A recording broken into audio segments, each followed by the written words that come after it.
Hariom Verma, associate professor drawing and painting, government arts college Kota.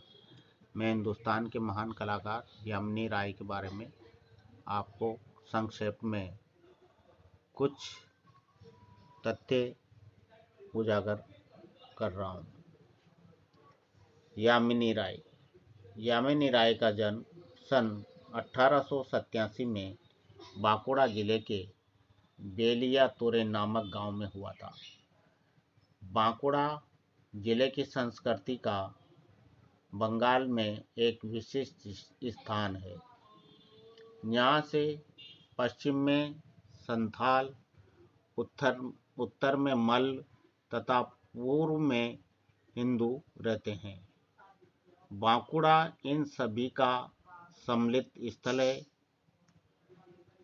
सर्प, नदी, शिव, शक्ति, मातृ देवियों आदि की पूजा को अनेक विधियां भी यहाँ प्रचलित है, जो स्थानीय लोक विश्वासों तथा शास्त्रीय मान्यताओं का मिला जुला रूप है।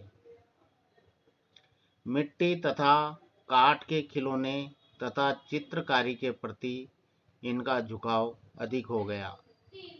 लोक शैली में चित्रांकन करने वाले पटुओं के प्रति उनमें अपार कौतूहल था। खिलौने, गुड़िया, पूजा की मूर्तियां तथा पटचित्र बनाने वाले कुम्हार, बुनकर, बढ़ई तथा पटुओं के प्रति बालक यामिनी का आकर्षण बढ़ा। 1903 में विदेशी पद्धति से कला की शिक्षा देने वाले कलकत्ता के गवर्नमेंट स्कूल ऑफ आर्ट में भेज दिया। इस विद्यालय में अन्य शिक्षाओं की तरह एकेडमिक पद्धति का बोलबाला था। समकालीन आंदोलनों से उसका कोई वास्ता न था। कलकत्ता कला विद्यालय छोड़ने के पश्चात यामिनी राय आजीविका की खोज में इलाहाबाद आए। यहाँ पर काली घाट पट चित्र शैली की छपाई की, जिससे एक विशिष्ट शैली विकसित हो गई थी। इसके बाद उन्होंने सब छोड़कर तेल रंगों में यूरोपीय शैली के चित्र बनाना आरंभ कर दिया। 21 वर्ष की आयु में 1908 ईस्वी में वे कलकत्ता में एक फैशनेबल व्यक्ति चित्रकार के रूप में विख्यात हो गए। 1921 के लगभग उन्होंने अनुभव किया कि उनके लिए यूरोपीय शैली में आगे काम करना असंभव है। सन 1930 में स्टेट्समैन की ओर से एक प्रदर्शनी का आयोजन किया गया। सन 1929 सन 1936 तक वे लाहौर के मेयो स्कूल ऑफ आर्ट में सहायक निर्देशक रहे।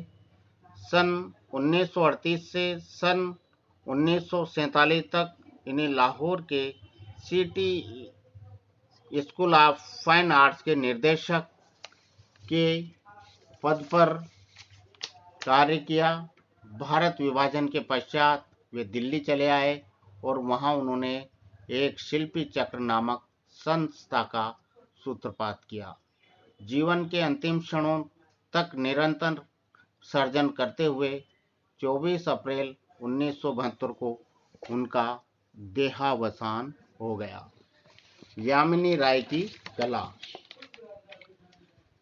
बाल्यकाल में यामिनी राय की कला पर बांकुड़ा जिले की लोक शैली का प्रभाव था। उन पर काली घाट की पट चित्र शैली का प्रभाव पड़ा, जिसमें सपाट, भूरे अथवा स्लेटी धरातलों पर काजल की गहरी तथा सशक्त रेखाओं द्वारा चित्रण किया जाता है।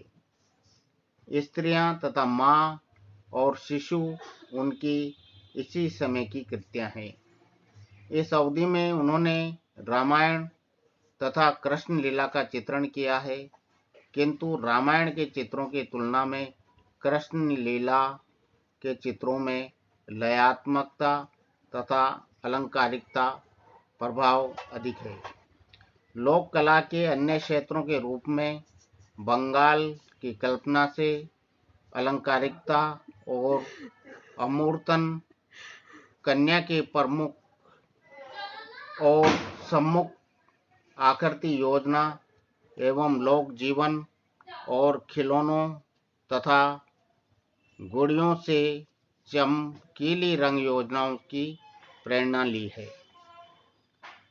सन 1940 के बाद कालीघाट के पटचित्रों की पद्धति पर उन्होंने बिल्लियों की विभिन्न स्थितियों के चित्र बनाए हैं।